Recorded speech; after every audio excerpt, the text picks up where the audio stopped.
Hey everybody, Mickey here. Today we're going to be starting a brand new Rust Bucket original series called How to Record Music. So you'll be able to come here, watch these videos and these episodes, and get the basic knowledge needed for recording music. Today we're going to be talking about DAWs, or DAWs, or Digital Audio Workstations.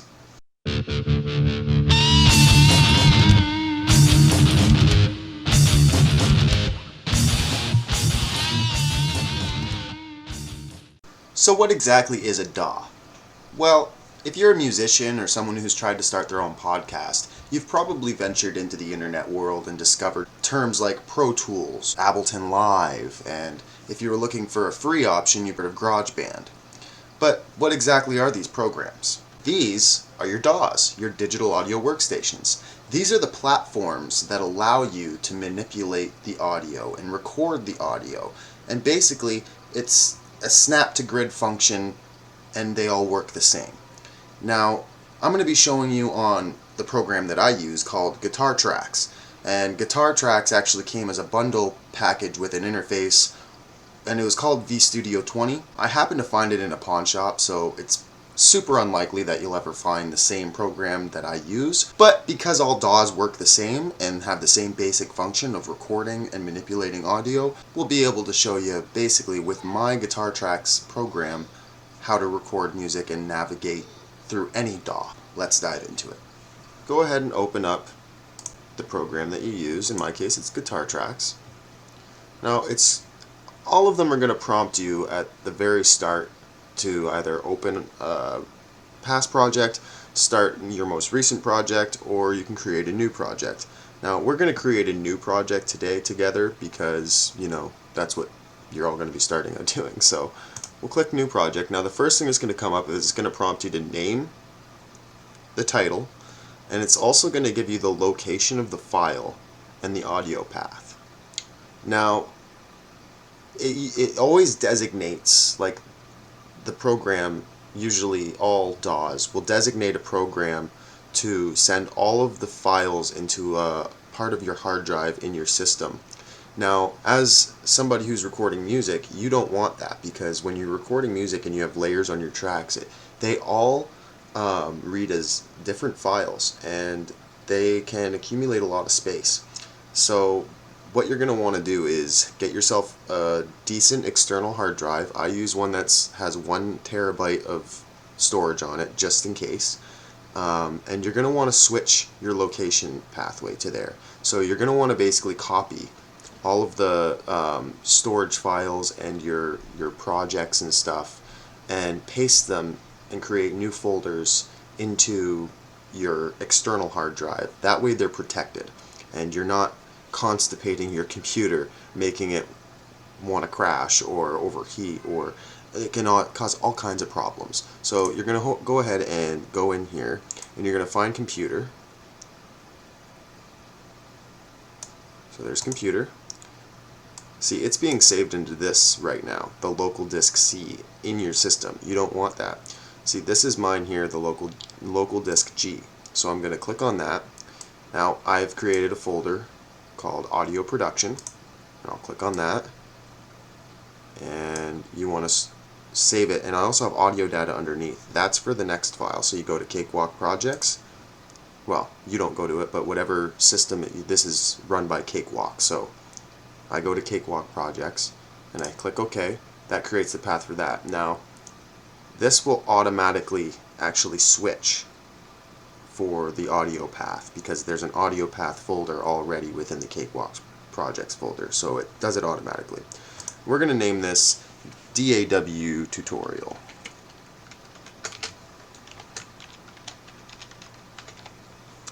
Okay, and then we're going to click OK. And now it's the reason it's taking a second is because my external hard drive is just launching, and it's getting all the pathways.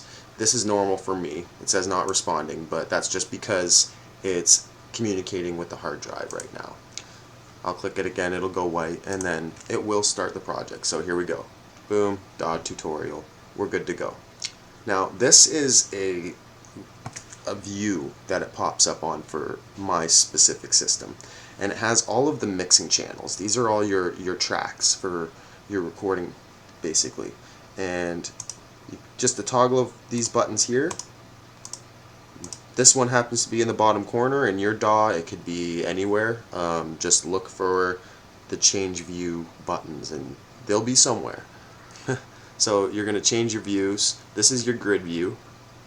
This is where you can copy and paste and all kinds of fun stuff. Like for instance, see in this view here, we've also got a folder view.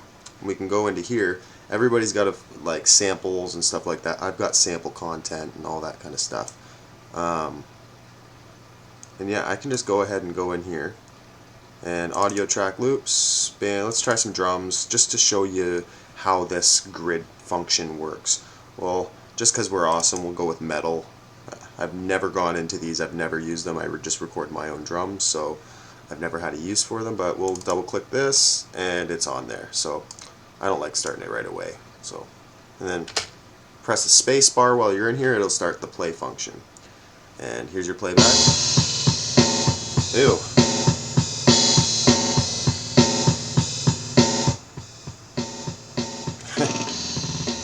Ugh. As you can see, that's one of the reasons I don't use those kinds of things. But you can use this and you can move it around, do different spots, drag it to different tracks. You know, every track has its own kind of color so that they're easier to kind of tell from apart. You can also, with these snap-on grid things, you can click the end of it and you can actually drag it so that it brings all the audio that you need. So like for instance with this drum track, it's a loop, so you can just drag it and you can make it play forever. Sorry about the sound of these drums, they suck, but it can just keep going and going and it'll just keep looping into the same track. And a lot of people do their drums like this. Surprisingly, a lot of people do their drums like this. And just to delete it, you can just highlight it by clicking it and hit delete on your keyboard and you're good to go. And now you just get rid of those. Alright, so that kind of explains this view. This is basically where you can arrange all of your music together. And in here you've got your this is your tempo.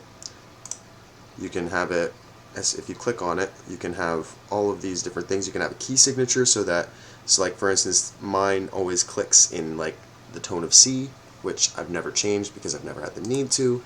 But then you've got your times here, and it's got your hours, minutes, seconds, all this stuff. But so that's basically how all of this works here. So up here you've got your different functions for your cursor, what your mouse does when you click on things on here. So this is just your select. This one's a free edit tool. This one's a zoom tool. This one's a snap to grid. This one's a snip tool. And that one's a show or hide video, which I never have a video on here. I've never even tried using the function, but maybe I should sometime. But yeah, let's do this. Okay, so just to show you, I'll undo this delete, and what you can do with this cut tool, for instance, you just click it, and you see got your little scissors on there, and you can cut it, and you can go back to select, and you can drag it out, and all kinds of fun stuff. But that's the basic function of that. So we'll go to the other view. A lot of people have a hard time figuring out, well, how do I start recording? I've got everything that I need plugged in and everything is working appropriately, but I can't seem to get it to actually record. And it's funny because you need to arm each track that you want to record. So if you want to record, say, with your track 1, you're going to want to see this arm. It says arm off. We click it. Now it's armed. It's ready for recording. If we go back to the grid and we go to track 1, you'll see that it's red. And now we can record. All you have to do is simply hit record. I don't have anything plugged in right now, but then it'll record onto whatever you've got plugged into your interface. So I mentioned an interface. What is an interface? An interface is something you're going to need to connect your instruments to your computer so that your DAW can pick up the signal.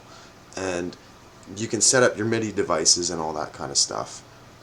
It'll walk you through that when you install the program, all that. It's pretty straightforward.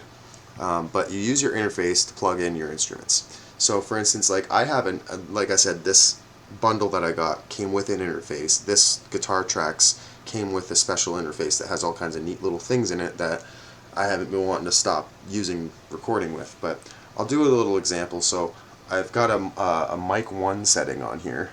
Turn the peak sense right down. The peak sense is the level of like how strong the signal is, kind of deal. And I'm going to turn it right down for now, and I'll turn on mic 1, which is actually a stereo mic built into the interface, basically for like tracking rough guitar or rough vocals for ideas and stuff. But I'll turn that on. Mic 1 is turned on. So with the interface, a lot of interfaces come with their own programs, and some of them just run straight in the computer. This one that I have came with a program with a bunch of different plugins and stuff, and you actually need to open it for it to work. So I'll open it up, and it's called the vStudio 20 Editor. It picks up all the data from what's being going on, and this is ready to go. So I'm still on mic 1. See, I can hear it coming out of the speaker already. But so now that we're in here, we can add some compression to it, overdrive, all kinds of fun stuff.